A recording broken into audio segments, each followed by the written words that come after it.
I'm about to show you how you can change the controls or keybinds on Rematch. So if you find this video helpful, don't forget to subscribe and like it.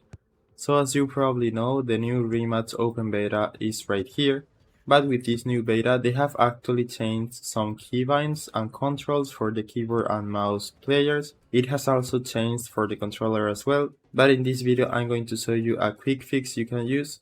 So all you need to do is go to Rematch and open the menu. Then right here you will see options and you will see the controls. So right here you can find the different keyboard presets.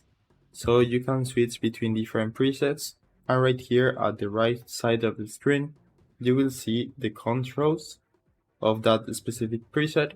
There is also this custom option right here. This is supposed to fully rebind your abilities by using this preset, but the developers said that this is not implemented in the game yet, but it should be soon. So right now you can only use the different presets, so just switch between them and see the controls so you can find the one that you like.